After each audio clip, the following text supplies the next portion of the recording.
আমার আল্লাহ তাআলা জানায়া দিলেন, আল্লাহ বলেন ওয়ামা আরসালনাকা ইল্লা ইল্লা রাহমাতাল লিল আলামিন।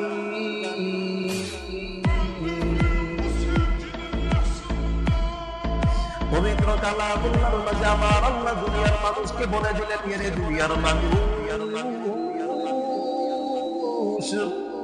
ফাসতামিউ কালামি, তোমরা আমার কথাগুলো মনোযোগ দিয়ে শ্রবণ করো, তাহলে হতে পারে তোমরা হেদায়েত হয়ে যাবে। আল্লাহ তাআলা আমাদেরকে জানায়া দিলেন যেন আমরা নবীকে ভালোবাসি। কারণ হলো আল্লাহ বলে কুল ইন কুনতুম তুহিব্বুনাল্লাহ ফাত্তাবিউনি ইউহিব্বুকুমুল্লাহ ওয়া ইয়াগফির লাকুম যুনুবাকুম ওয়াল্লাহু গফুরুর রাহিম।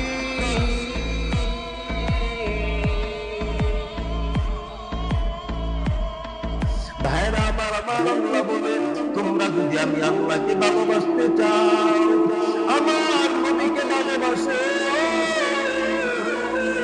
তাহলে আল্লাহ তাআলাকে ভালোবাসা হবে। আল্লাহর নবী বুখারী শরীফের 6632 নম্বর হাদিসে নবীজি জানায়া দিলেন, লা ইউমিনু আহাদুকুম হাত্তা আকুনা আহাব্বা ইলাইহি মিন নাফসি। নবীজি বলে দুনিয়ার মানুষ আমার নবীকে তুমি কেমন ভালোবাসবে কলিজার টুকরা যুবক,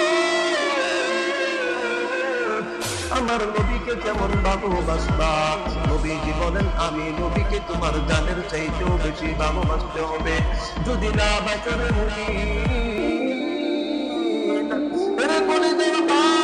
নবীকে যদি তোমার মনের চাইতেও বেশি ভালোবাসতে না পারো, তাহলে নবীজি বলেন তুমি পরিপূর্ণ ঈমানদার হতে পারবে না। আর যদি ঈমানদার না হয়ে মরণের ডাক এসে যাইবে তাহলে কিন্তু কঠিন শাস্তি ভোগ করতে হবে। এই জন্য আল্লাহর নবীকে কলিজার জান দিয়া মহব্বত করতে হবে। কারণ হলো কেন নবীকে মহব্বত করবো, কেন নবীকে নিজের জানেই চাইতে নিজের জানের চাইতে বেশি ভালোবাসবো, কোনো কারণ না, একটাই মাত্র কারণ। কারণটা হলো নবীকে দেখেন তো ভিন্ন প্রাণীরা কি পরিমাণ ভালোবাসে। নবী আমার রাস্তা দিয়ে নবীজি চলতেছে, হঠাৎ করে একটা গাছের সামনে নবী হাজির। গাছটা নবীর বিরহে কান্নার আওয়াজ, গাছ কাঁদতেছে। নবীজি বললেন ক্বালাতিশ শাজারা লিমাযা তাবকি। নবীজি বললেন মদিনার নবী বলে ওরে গাছ তুমি কি জন্য কাঁদো, তোমার কি হয়েছে, তুমি কেন কাঁদতেছো গো গাছ। গাছ নবীকে জানায়া দিলেন আনা আবকি আমামাকা লা, ওরে নবী আমি অন্য কোনো কারণে কাঁদি না, আমি কাঁদতেছি একটাই মাত্র কারণ, আপনি নবীকে আমি একটা নজর দেখতে চাই। আজকে আপনি সেই নবী, আমি গাছের সামনে হাজির। গাছের সামনে নবী হাজির হয়ে গেল। ভাইরা আমার তখন নবীকে দেখে গাছ কান্না শুরু করে দিল।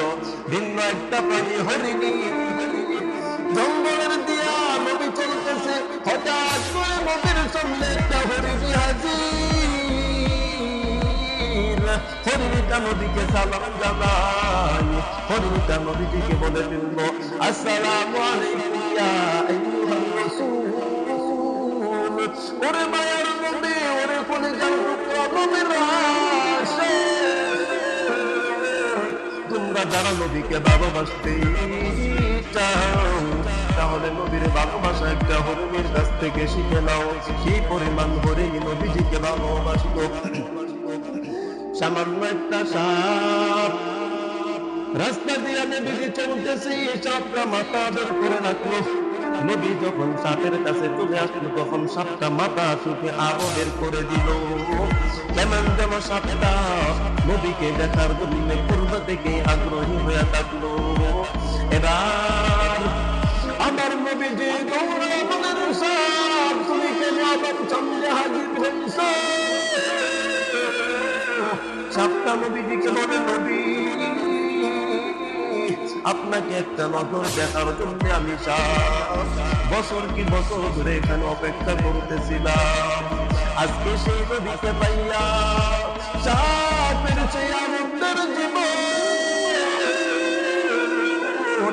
নবীকে পাইয়া সাপ অনেক খুশি হয়ে গেল, অনেক আনন্দিত হয়ে গেল। ভাইরা আমার, এখানে যারা বসে আছেন শুধুমাত্র কোনো কারণ না, একটাই মাত্র কারণ,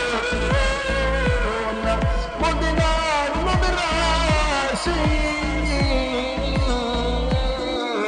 ওই নবীকে খুশি করার জন্য, ওই নবীর মহাব্বতের কারণে আজকে মধ্যরাতে এলাকার মুসলমান এখানে মানুষগুলা বসে আছে শুধুমাত্র তারা নবীর জন্য পাবে। দুনিয়ার কোনো টাকার জন্য না, আমার মাওলাকে খুশি করার জন্য,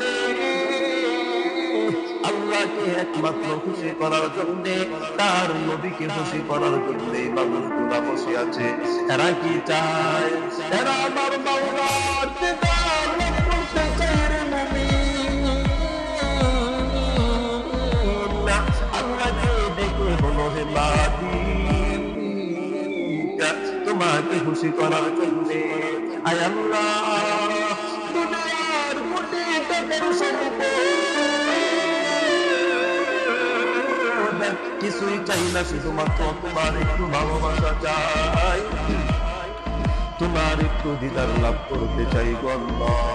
আয় আল্লাহ, তোমার পুত্রকে পায়ে যদি জীবনে একটা বারের মতো চেষ্টা করে তাকে রে পাবি, ওই চেষ্টার উচিলা করে মাওলা আজকে তুমি আমাদের জীবনের সব গুনাহ খাতাগুলোকে মাফ করে দিও। দুনিয়াতে আসার পর মায়ের গর্ভ থেকে জন্মগ্রহণ করেছি পবিত্র একটা পবিত্র এমন একটা পবিত্র নিয়ে দুনিয়াতে আসলাম, কিন্তু আসার পর আজকে গুনাহের কারণে আল্লাহ তাআলা সূরা বালাদের মাঝে বলেন, আলাম নাজআলহু আইনাইন ওয়া লিসানান ওয়া শাফাতাইন ওয়া হাদাইনাহু নাজদাইন। আল্লাহ বলে, বান্দা আমি তোমাকে দুটো চোখ দিয়েছি, আমি কি তোমাকে দুইটা চোখ দেই নাই? কেন আমি আল্লাহর চোখ দ্বারা কোরআন পড়ো নাই? বান্দা বলতে, আল্লাহ এই দুটো চোখ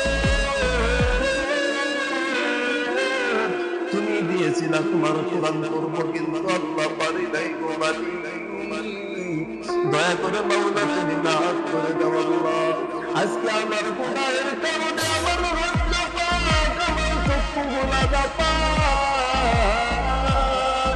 গুনাহ করার কারণে আমার যে পবিত্র সে অন্তরটাও নাপাক হয়ে গেল রে পাপে। তোমার কাছে তওবা করতেছি, আর জিন্দেগিতেও গুনাহ করবো না। ভাইরা আমার, এখন সময় এসে তওবা করে আল্লাহকে দেখে বলো, হে মালিক বিগত জীবনে গুনাহ করেছো, তওবা করো।